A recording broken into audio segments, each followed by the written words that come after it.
We moved here in 2017, but it has been a long way to get to where we are now. In this video we will take a look back to our journey here and to what we have learned on our way, trying to be self-sufficient off-grid farmers in Norway.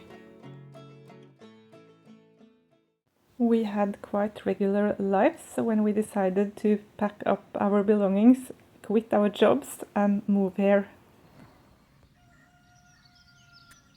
There were no houses suitable for humans at the property, so we started our off-grid journey in a camping wagon together with the cat.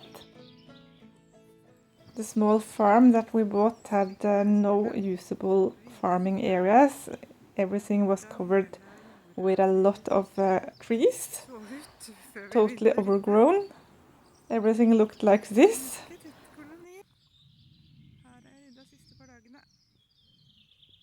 We started by clearing the area around the camping wagon and thought this would be a great place to start our vegetable garden, but later we found out that it's actually turning away from the sun. So now it is an grassing area and clover field. It really takes a lot of time to get to know a totally new landscape. We brought with us bees, ducks and our chickens, and the bees actually moved in before us. The very first house we put up was the chickens and duck house.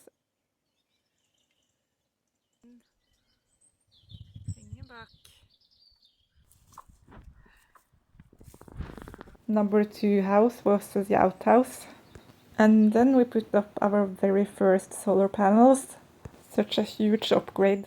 To help out, clear out the forest, we ordered sheep and needed a house fast.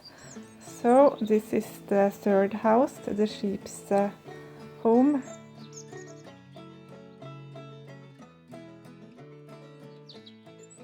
The same day the sheep house was finished, we were able to pick them up.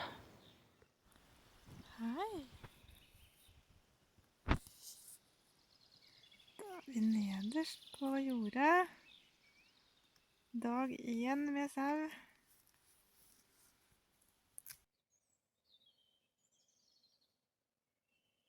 Ja!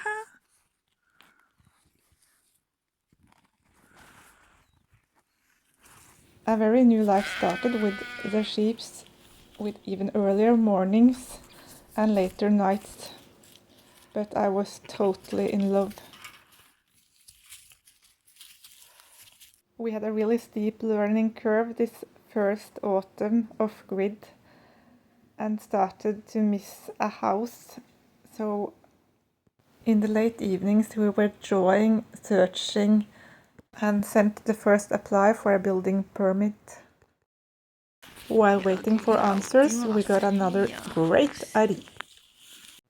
After digging, dragging roots and stones out of the ground the whole summer and autumn, we realized that we needed help. So we got pigs! Her har de fått seg en midlertidig innhegning. Eller grisegutten.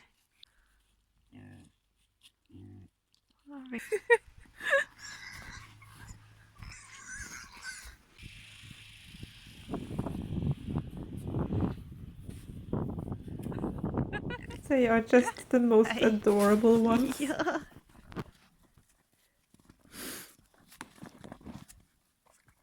By the end of the first winter they were huge, but of course now they are 3 times this size.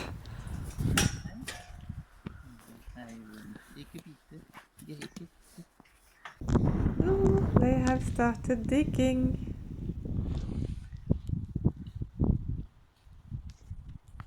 I think we have learned something every day this first winter. Dytter og vil ut, fordi høyet er utover.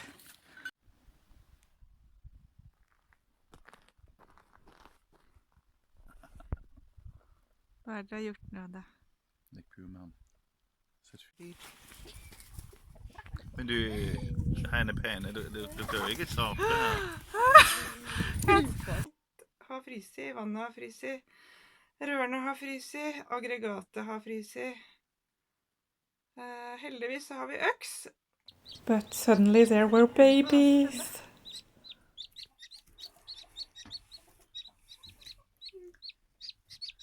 Ja, hva var dette?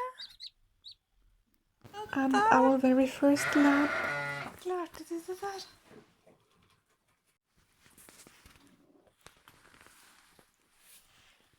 Disse to er bare 12 timer, sånn cirka. Å, søker det. And more lambs. Nydelige, And nysgjerrige små. even more lambs. Hei, din lille ramp. Ja. Han fin. Så var det deg da. Ja, de hadde håpet på mer. Der er den veldig tam, for den har fått flaske og masse kos. Åh, du er så fin, ja. Så vi er under storangrep av tunfluer. Men disse spiser dem. The beautiful ducklings are actually eating a lot of all the bugs that are biting and stinging us.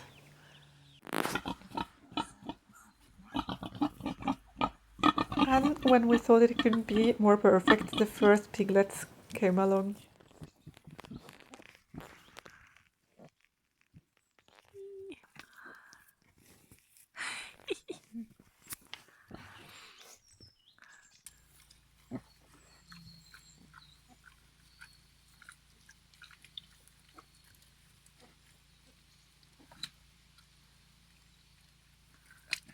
Veldig søte da. Ja, dere er. Ikke når dere skriker, men...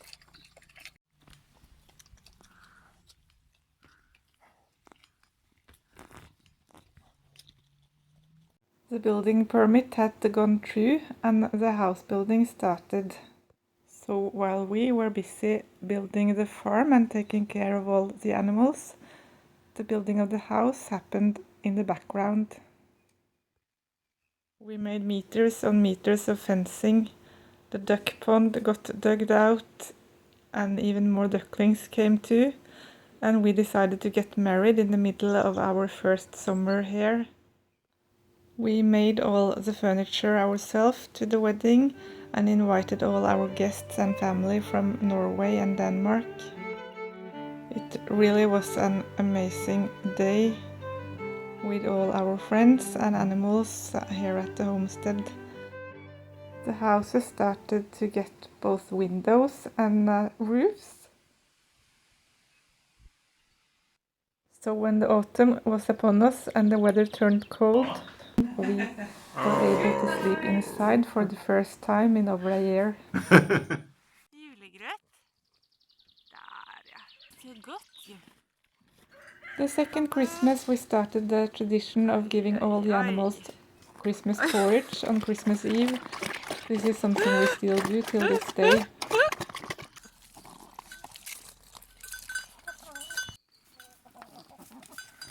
Så går vi rundt om en ring med høner. Ring med høner. God jul. God jul.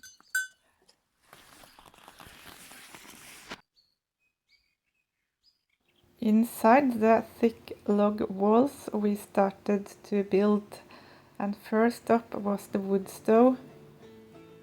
It was amazing to be able to fire with woods again, and it really put up the tempo for the rest of the building inside. We made all the furniture ourselves and started here at the kitchen. We tried to build everything with rest materials from the house building and reclaimed materials.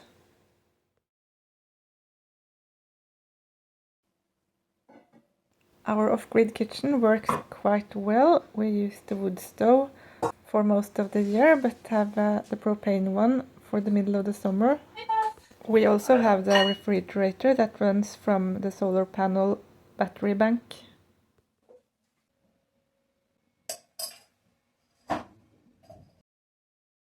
Room number 2 was the living room. Here we wanted lots of storage space underneath the sitting area. We also wanted a comfortable place to sit and have room for lots of guests. My parents got us this amazing lamp. We really love it so much. It is so dark here for half the year, so this lamp is really making a huge difference.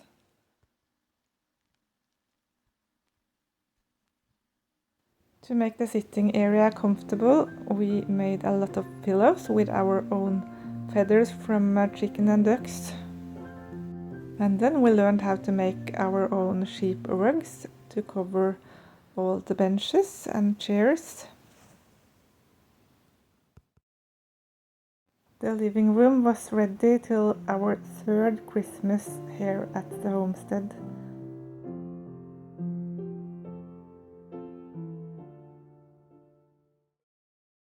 Now it is the room where we do everything that is not cooking. A good old-fashioned allrom, we call it in Norwegian. It's a room with lots of different activities and also where we entertain guests and relaxes. To have a real home with animals and plants we needed lots of water, and first we didn't have a well at all. We collected water in this small creek first, and then it was a huge upgrade when we dug this well. And finally we got a real well and clean water from 100 meters down. It was a big day when we first had water inside the house, both in the bathroom and the kitchen. And a shower here with cold water. Most of our time continued to be spent outdoor, clearing out forest with the help of the sheep, and the continued building of fences and making of new grassing areas. Already the first winter we realized that the sheep actually eat sprouts, and they love it in the winter time. Meanwhile in the summer they don't touch it at all. So we figured with the sheep's help we will take down pine in the winter time and leafy trees in the spring and summer.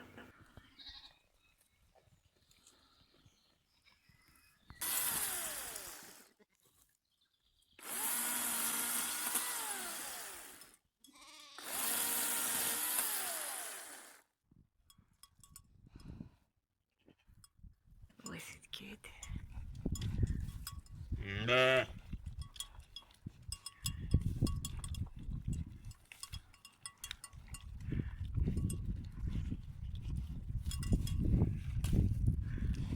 This year's first leaves. The grass was sparse when we got there, so big areas like this was only a dream. This is the same area when we moved here and started to clear out the forest. We are right beneath the little house.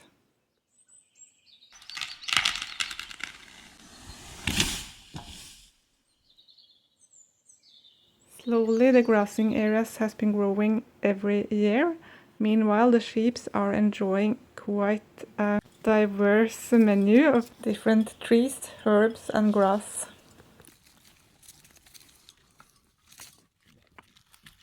And for every year they have even more grass.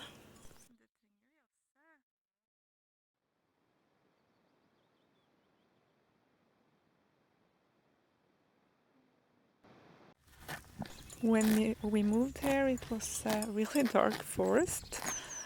Even where we built the houses there were trees, and we have slowly cut them down. Not all of them, we always keep some leafy trees for carbon binding and sheep food, and holding of the soil as well. And the sheep and pigs has helped us all the way. As you can see, all the fences we have built of branches and smaller trees.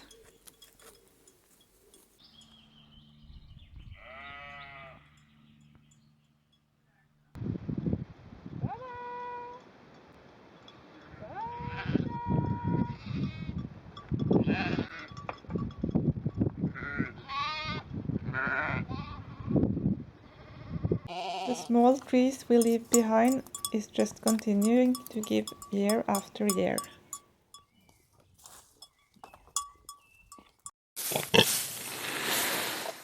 And then we have our totally green fueled tractors. Our plan was that they would help us to dig the forest floor into fertile land and grazing areas for our sheep. And they haven't disappointed. Now the pigs has been here since October. This area we deforested with the sheep last year. And now the pigs has been here digging the soil for the whole winter. But since the soil has been frozen, it is not so effective as it is in the summertime. So now we're moving the pigs to another area where they can plow and prepare the soil while we do the rest of the job. The pigs are really creative, and we learned early on that they won't stay inside of a fence, so we have this system where we have movable fences and a little wire inside of them again, and that works really fine.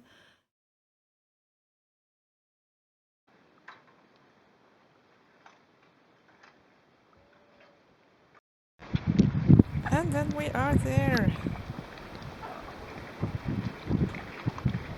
The joy of letting the pigs loose on a new area is always fantastic. We really think this is the way to have happy pigs.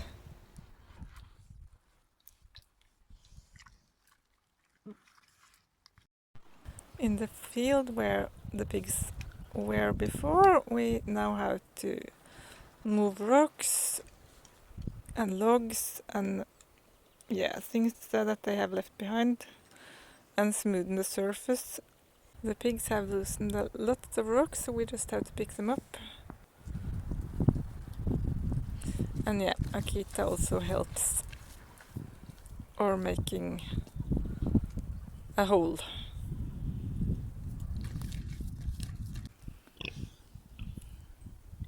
Even without a tractor.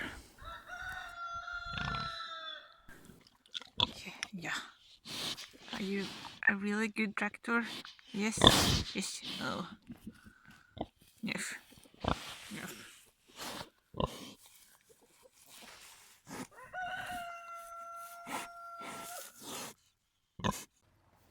Today the pigs are on strike.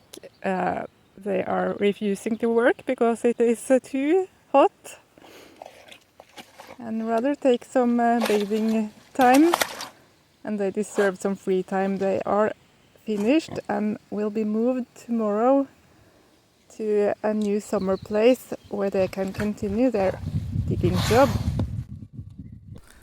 So in under 4 days we have gotten the grass seeds in the ground.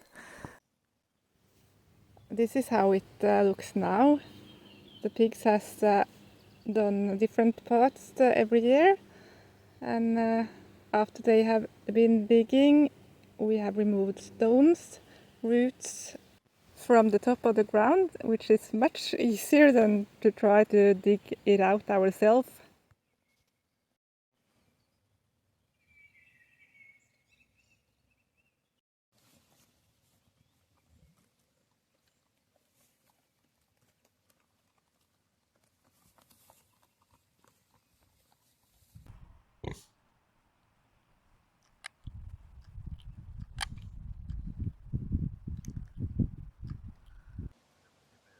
We had a deal when we moved here that my husband would make the income for the first 2 years, and I would be able to stay at home building up the farm. It's the time of the year which we get really many eggs. But after 2 years it felt like we had barely started. So we made a new deal and looked at the finances and concluded that if we didn't buy any food, I could continue to stay at home and building up the farm. We already had more than we needed of meat, eggs and honey, so it was vegetable that it was the problem. So the little field had grown from this to this, and then we just realized that it was too much shade and we needed a better plan, so it became a grassing field, which is much more suitable for it. We made the fruit garden in 2019, and it was first at that point that we had gotten enough down on the property to see where the sun actually was the strongest, and the fields didn't lean to the north. So we just continued with the pigs, the sow and the sheep. And finally in 2024 we had a two-part vegetable garden where it is sun.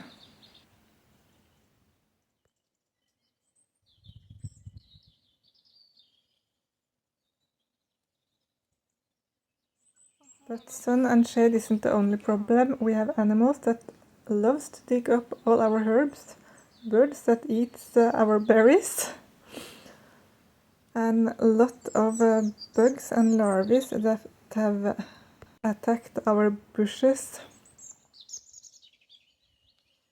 At some point it didn't seem like anything we did would turn out good. Even the potatoes got sick. And some of the trees seemed like they actually died.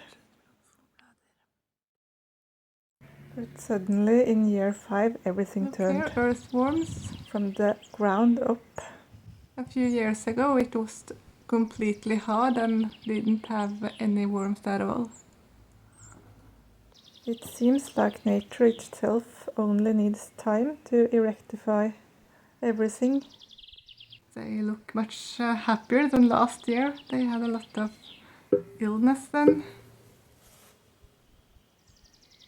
The dead tree wasn't dead after all.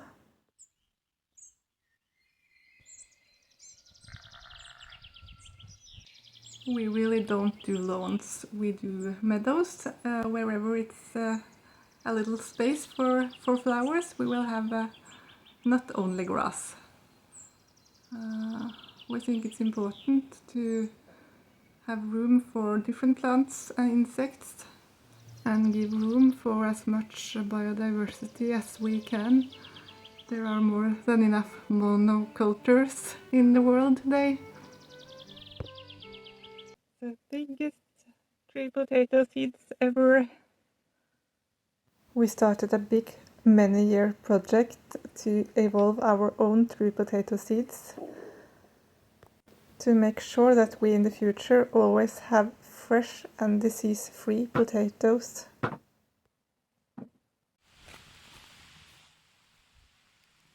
We have learned that everything takes time and we can't rush nature. It will work for us if it only gets the things they need and lots of time. And as long as we don't destroy it with pesticides, nature will have a way to solve things itself.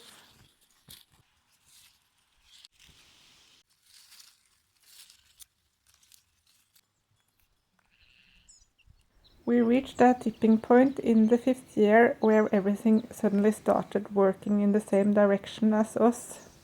And now we have reached our goal of being self-sufficient with the most vegetables.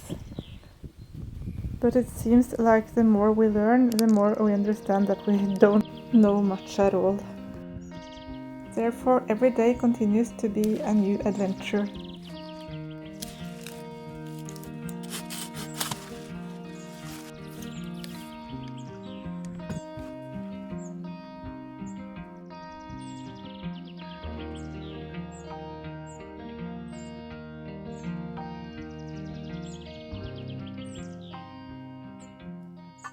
This is our very first horseradish, and together with some pea grass we will try to make our very first homemade wasabi substitute in Norwegian.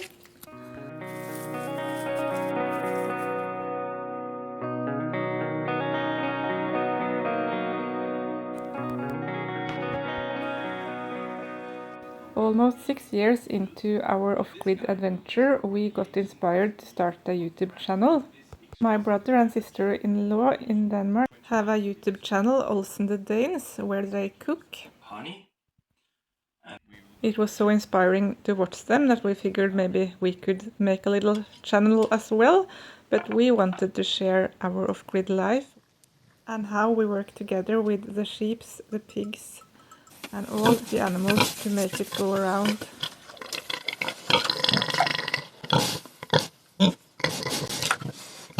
Just hoping to get close enough to lick the new lambs. It's a really exciting time because we have just split the hives in two and now have a new queen. We mostly focused on the good animal stories and thought a good name for our YouTube channel would be Wild and Woolly, and we stuck with that.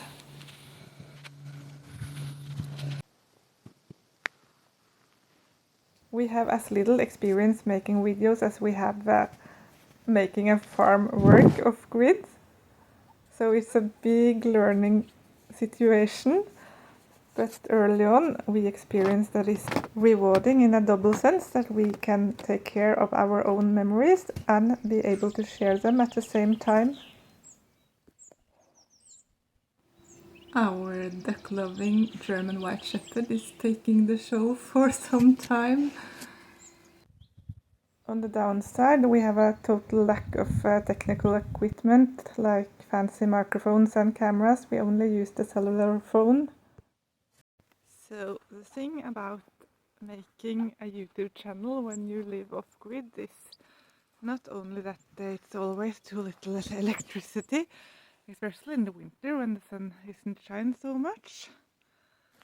And also we have no Wi-Fi.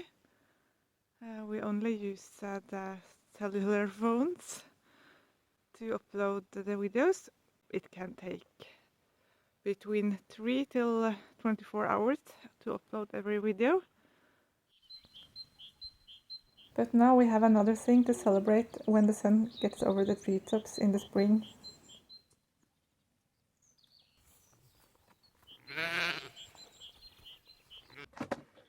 Somehow in the middle of this I got a little used to the camera and dared to show my face a little bit more. I am finished with the shuffling, barely, and now I will just continue.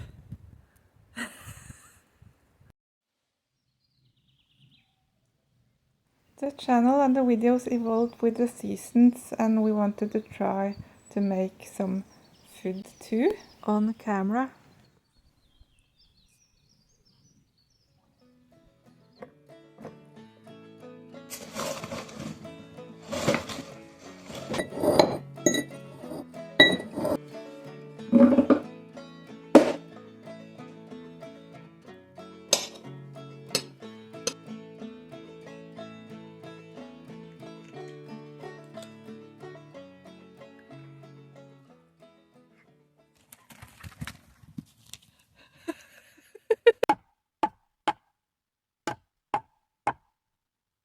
While we continue to embark on ever new projects and adventures, the camera is never far away.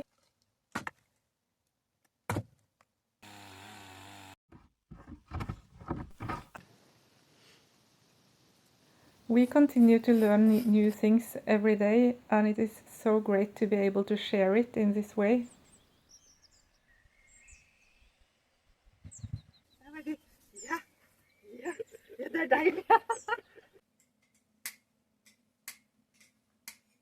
We feel so lucky to be able to just share our quiet, slow, off-grid life here in Norway, and hearing back from all over the world.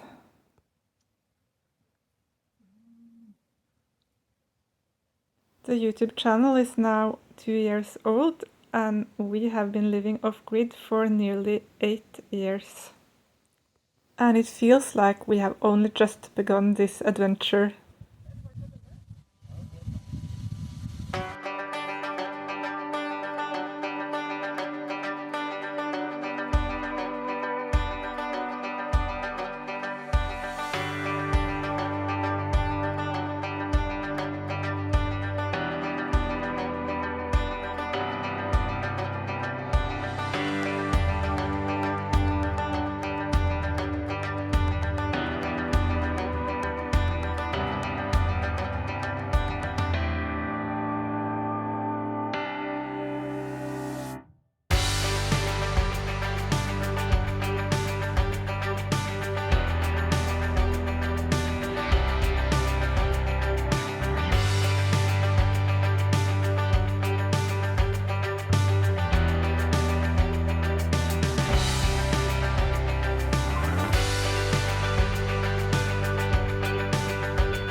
It might be hard to believe, but this is actually part of the farmland that has overgrown for the last 80 years before we bought the place. We will get there someday with the pigs, the sheep, and our saw. But for now, we are working closer to home. It is even possible to see plow marks in between. Thank you so much for watching. Stay safe out there in YouTube land. Bye!